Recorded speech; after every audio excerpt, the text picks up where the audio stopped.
14 मई को राहु का राशि परिवर्तन होने वाला है और राहु का ये राशि परिवर्तन पूरे 18 वर्ष के बाद कुंभ राशि में होने वाला है, जिसका प्रभाव अगले 1.5 वर्ष तक आपके जीवन में अप्रत्याशित रूप से बदलाव लेकर आएगा।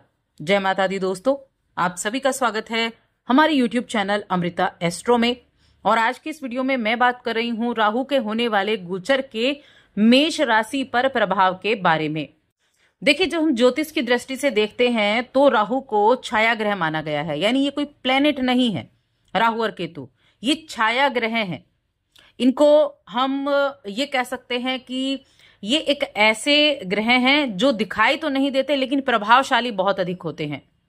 देखिए, राहु जो है वो भौतिक इच्छाओं के कारक हैं, महत्वाकांक्षी बनाते हैं, छल भी देते हैं, भ्रम भी देते हैं, क्योंकि ये बहुत मायावी हैं और अप्रत्याशित रूप से इनके परिवर्तन भी देखने को मिलते हैं। अब राहु का प्रभाव क्या है? व्यक्ति को पारंपरिक चीजों से हटाकर कुछ नया करने के लिए प्रेरित करता है, क्योंकि राहु क्या है? राहु इनोवेशन है। जितने भी विज्ञान में नए नए आविष्कार होते हैं वो राहु की देन है, क्योंकि ये हमारी बाउंड्रीज को क्रॉस करने की हमें ताकत देता है। हमारे माइंड पर इसका सबसे ज्यादा इफेक्ट पड़ता है। जैसे चंद्रमा मन के कारक होते हैं, वैसे ही इसका प्रभाव मन पर होता है, क्योंकि सारी चीजें अगर हमें कुछ करना है तो आइडियाज कहाँ आएंगे? मन सोचेगा ना पहले। तो ये सोच पर निर्भर करता है कि व्यक्ति किस राह को चुनने वाला है, और सोच पर, हमारे मन पर इसका बहुत अधिक प्रभाव रहता है, यानी सारा ही प्रभाव आप कह सकते हैं। अभी तक ये मीन राशि में थे, अब मीन राशि में इनकी जो यात्रा है वो 18 मई को समाप्त हो जाएगी और कुंभ राशि में इनकी यात्रा शुरू हो जाएगी। कुंभ राशि राहु की अपनी राशि होती है, मूल त्रिकोण राशि होती है, या ये भी कह सकते हैं कि कुंभ राशि के जो स्वामी हैं वो शनिदेव हैं, लेकिन इनके एक स्वामी राहु भी बनते हैं, को लॉर्ड बनते हैं राहु। इसलिए एक तरह से अपनी राशि में 18 वर्ष के बाद आ रहे हैं, तो बहुत महत्वपूर्ण ये परिवर्तन है। और मेष राशि के लोगों के जीवन में किस तरह से ये अगले 1.5 वर्ष तक प्रभाव देने वाले हैं, इसके बारे में जानते हैं। यहां देखिए, सबसे पहले मैं एक चीज आपको बताऊं कि अभी गुरु का राशि परिवर्तन हुआ है 14 मई को, और गुरु के इस राशि परिवर्तन से गुरु और राहु का एक योग बना है नवम पंचम, क्योंकि राहु गुरु को पंचम दृष्टि से देख रहे हैं और गुरु राहु को नवम दृष्टि से। तो ये जो नवम पंचम का राजयोग बना है ना, ये बहुत ही ज्यादा वृद्धि करने वाला योग है। राहु भी ग्रोथ देते हैं और जो गुरु बृहस्पति हैं वो भी ग्रोथ देते हैं, तो दोनों ही ग्रोथ देने के वाले ग्रह हैं और दोनों का प्रभाव बहुत अच्छा रहेगा, लेकिन 1 वर्ष तक, क्योंकि उसके बाद तो गुरु का राशि परिवर्तन हो जाएगा। इसके अलावा जो कुंभ राशि होती है उसमें 3 नक्षत्र होते हैं, गनिष्ठ नक्षत्र, शतभिषा नक्षत्र, पूर्व भाद्रपद नक्षत्र। जब राहु शतभिषा नक्षत्र में होंगे, जो कि राहु का अपना नक्षत्र है, तब राहु सर्वश्रेष्ठ रिजल्ट देने में आपको समर्थ होंगे। वो कब होंगे ये मैं आपको समय आने पर जरूर बताऊंगी।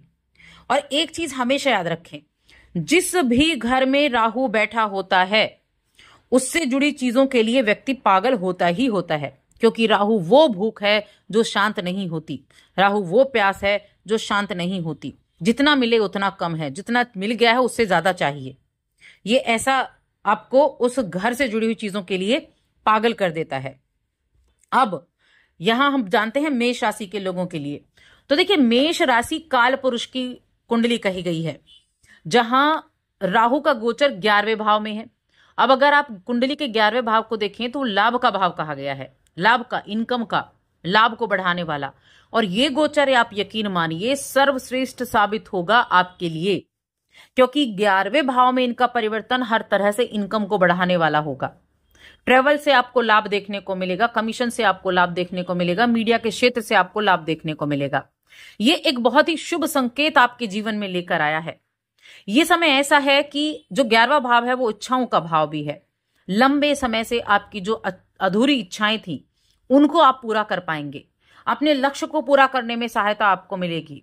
या मैं ये कह सकती हूं कि मेष राशि के जातकों को अप्रत्याशित आर्थिक लाभ मिलने के बड़े प्रबल चांसेस बनने वाले हैं।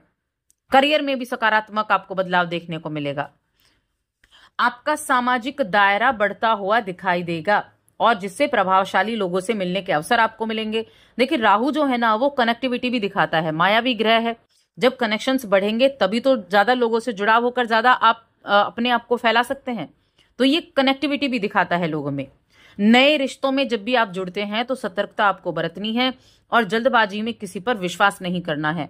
इस चीज का खास तौर से ध्यान रखना है, क्योंकि राहु का दूसरा नाम मायावी, राहु का दूसरा नाम छल और भ्रम भी पैदा करने वाला राहु कहा गया है। तो गलतफहमियां भी उत्पन्न हो सकती हैं, उससे भी आपको सावधानी रखनी है। तो मेष राशि के जातकों के लिए राहु का ये गोचर बहुत अधिक लाभकारी होने वाला है। कुंभ राशि में इनका आना बहुत सकारात्मक रिजल्ट देगा। मनचाहे परिणाम मिलेंगे, सपने सच होंगे, रुकी हुई योजनाएं आगे बढ़ेंगी, कॉन्फिडेंट अपने आप को महसूस कर पाएंगे। यहां से अगर आप दृष्टियां देखें तो यहां से एक दृष्टि आपके तीसरे घर पर जाएगी, एक दृष्टि पंचम पर जाएगी और एक सप्तम पर जाएगी। तो यहां शेयर मार्केट से जुड़े चीजें भी आपके लिए अच्छी रहेंगी। मैंने कहा जो ट्रैवल से जुड़ा काम करते हैं उनके लिए अच्छा है, कामकाज से आप ट्रैवल करेंगे तो वो अच्छा रहेगा। और साथ में पंचम पर दृष्टि जाएगी। कोई भी आप अगर कोई आप संपादक हैं, कोई आप बुक वगैरह लिखते हैं, आप पब्लिश करना चाहते हैं तो बहुत अच्छे रिजल्ट देखने को मिलेंगे, क्योंकि गुरु भी वहां आपके पंचम भाव में बैठे होंगे। देखिए, पंचम भाव में गुरु बैठकर भी 11वें घर को देख रहे हैं, इच्छा पूर्ति के भाव को, जहां पर राहु बैठे हैं। राहु तीसरे घर को प्रभावित कर रहे हैं, पंचम को, सप्तम को प्रभावित कर रहे हैं। तो बिजनेस करने वाले लोगों के लिए भी आमदनी में वृद्धि होने का जबरदस्त योग है। आप देखिए कि अगला खासतौर से 1 वर्ष की मैं बात करूंगी, आपकी वित्तीय स्थिति में सुधार आना तय है हर तरह से। आप अपने जो दायरा है ना उसको बढ़ता हुआ देखेंगे, और नए लोगों को जानना, उनके साथ समय बिताना, ये आपको बड़ा पसंद रहेगा। आप परिवार के बजाय घर के बाहर ज्यादा समय बिताना पसंद करेंगे, दोस्तों के साथ, परिवार के साथ। ये दोस्तों को आप अपने परिवार से पहले रखेंगे, ये स्थितियां होने वाली हैं, क्योंकि 11वां भाव दोस्तों का भाव है जहां पर राहु है। और जहां राहु बैठेंगे वहां वृद्धि करेंगे, उस भाव से जुड़ी हुई चीजों में वृद्धि करेंगे। तो बहुत अधिक आपका फ्रेंड सर्कल बढ़ने वाला है। अब ये फ्रेंड सर्कल कैसा होगा ये आपको ऊपर डिपेंड करता है, कैसे लोगों से आपकी दोस्ती होने वाली है। तो इसलिए इस चीज का ध्यान रखें, लोगों पर बहुत अधिक आंखें मूंद कर भरोसा नहीं करना है। इसके अलावा आप बहुत अच्छे रिलेशंस में भी रहेंगे। देखिए, शेयर मार्केट से जुड़े हुई चीजें भी आपके लिए बड़ी अच्छी होने वाली हैं, जैसे मेडिकल फील्ड हो गया, इंफ्रास्ट्रक्चर हो गया, इन चीजों में आपको अच्छी प्रगति देखने को मिलेगी। और स्टॉक मार्केट अगर हम देखें तो सीमेंट का हो गया, या किसी तरह से फैब्रिक्स का हो गया, आयरन स्टील का हो गया, हाउसिंग क्षेत्र हो गए, या ऑटोमोबाइल सेक्टर। देखिए, ऑटोमोबाइल, आईटी सेक्टर, ये राहु के सेक्टर हैं। फार्मा सेक्टर, फर्टिलाइजर का काम, इंश्योरेंस कंपनी का काम, कॉस्मेटिक्स का काम, इन सभी चीजों पे लाभ देखने को मिलेगा, क्योंकि जो राहु की दृष्टि होगी वो शुक्र की राशि तुला राशि पर भी होगी। तो इसीलिए इन चीजों से आपको अच्छे अच्छे लाभ देखने को मिलेंगे। कहने का मतलब है, ये आने वाला 1.5 वर्ष मेष राशि के लोगों के लिए सबसे अच्छे बदलाव लेकर आया है। बेशक आपके ऊपर शनि की 7.5 का प्रथम चरण शुरू हुआ है, लेकिन राहु और गुरु दोनों मिलकर आपको उस जो शनि की 7.5 का चरण है ना, उसमें भी आपको राहत देते हुए दिखाई दे रहे हैं। अब उपाय की अगर हम बात करें कि क्या उपाय आपके लिए अच्छा रहेगा, क्या उपाय आप कर सकते हैं, तो एक तो शनिवार के दिन भगवान शिव का अभिषेक जरूर करें, काले तिल अर्पित करें। दूसरा, 7 मुखी, 8 मुखी और 10 मुखी, ये 3 रुद्राक्ष आप जरूर धारण करें अगले 1.5 वर्ष के लिए। शनि का आशीर्वाद मिलेगा, गुरु का आशीर्वाद मिलेगा और राहु का भी। इन तीन रुद्राक्ष को पहनने से बहुत अच्छे बेनिफिट आपको देखने को मिलेंगे। तो बस आज की इस वीडियो में इतना ही। वीडियो कैसी लगी हमें कमेंट करके जरूर बताएं।